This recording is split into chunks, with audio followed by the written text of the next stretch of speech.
Hey everybody, I'm Todd Banner. Welcome to my channel. Well, I don't spend a lot of time on online photography forums. I will just check in from time to time. I never post, I never comment. I'm just not interested in getting into any kind of discussions or arguments that take place on those things. But recently I was kind of browsing the DP Review L-Mount forum. And I saw a post and some comments that started me thinking about this, about camera loyalty and camera cults and fanboyism and the like. Because somebody asked a question, and this was someone who was a Micro Four Thirds user, and they were asking for a vacation that they're planning, is it worth getting a Lumix S5 Mark II and the Sigma 20 to 200 millimeter lens, the zoom lens, that I use now for photojournalism, and works great. It's just really great images out of the thing.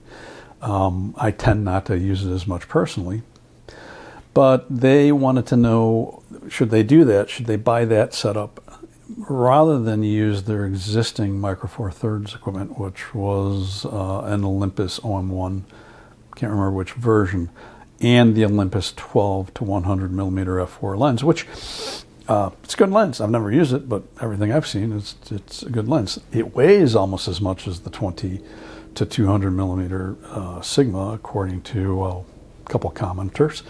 So I don't know how much you're going to save by going with Micro Four Thirds.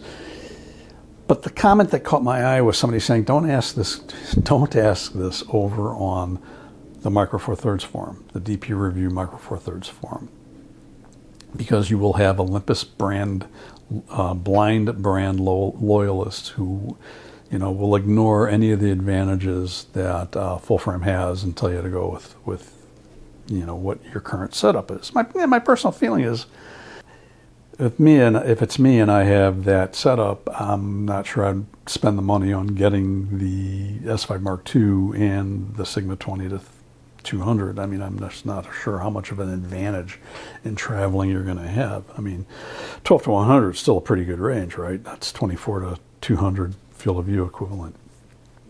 So, but it is true that the DP Review Micro Four Thirds forum is kind of the Olympus Micro Four Thirds forum, because these folks do tend to look down their noses at anybody who's not using Olympus.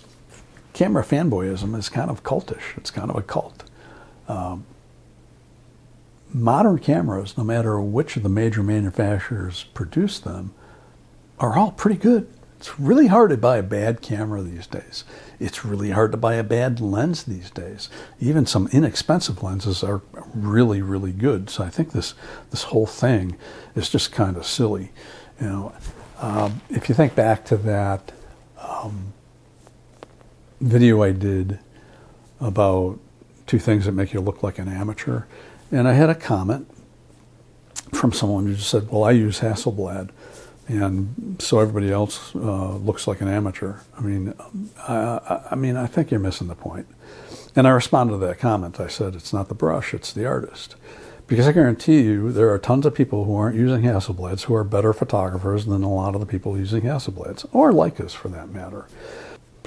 There are people using phones who are excellent photographers. They have the eye. So this whole thing of, I use this brand and everybody else is an amateur in comparison, especially when that brand sends these extraordinarily expensive medium format cameras out to YouTube influencers, whether or not they're actually real photographers or decent photographers. Most of them probably are.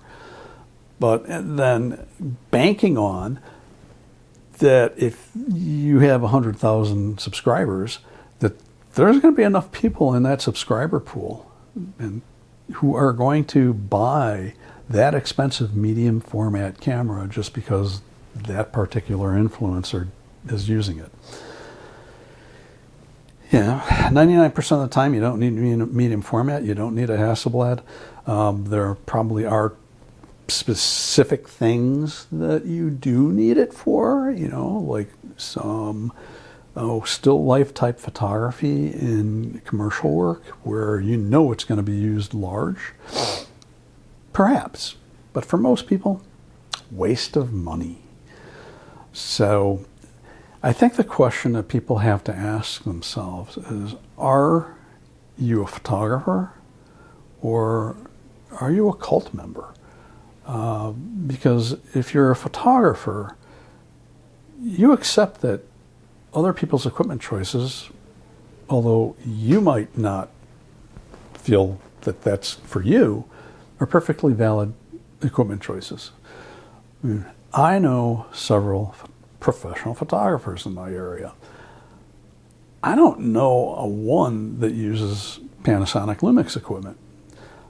Nikon, Canon, Sony, and never once in my conversations with people have we ever gotten into, oh, well, this is better, or, it's just a silly thing to do. And it's a waste of time and energy. I mean, if you get into a serious discussion with somebody where, it's an intense argument, that's exhausting. Life's short. Shouldn't be doing that. Shouldn't be doing that online either. In early days of the internet, there was AOL, and they had AOL. Remember those CDs you got in the mail all the time? Anybody hold on to those? They make good coasters. But they had a Canon versus Nikon bulletin board because they had a whole photo section. And I'm sorry to say that I've occasionally entered into those stupid arguments. But man, there was just some total brand loyalists, mainly on the Nikon side at the time, who just berated Canon to no end. To the point of one of these guys went to some photo convention, and a fairly well-known nature and landscape photographer who shoots Canon was giving a presentation. And this guy was like, I was embarrassed. Everything looked so bad. This guy was giving a presentation of transparencies projected on a screen.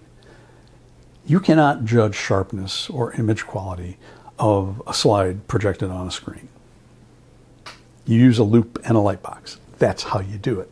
When I worked at a stock agency, I did that all the time. It's just a goofy thing. So I think, you really need to think about this. If you are sort of leaning towards getting into these inane arguments when there's a big house full of rooms for photography, and it doesn't matter what equipment people are using for the most part, unless you're using some crappy little point and shoot that manufacturers have come out with to take advantage of the point and shoot craze. So kind of rambling here, going to end it here. Be interested in hearing your thoughts, so leave them down below. If this was useful, interesting, bop that like button. It's a big help to me. And new subscribers are always welcome. I'm Todd Banner. I'll see you in the next video.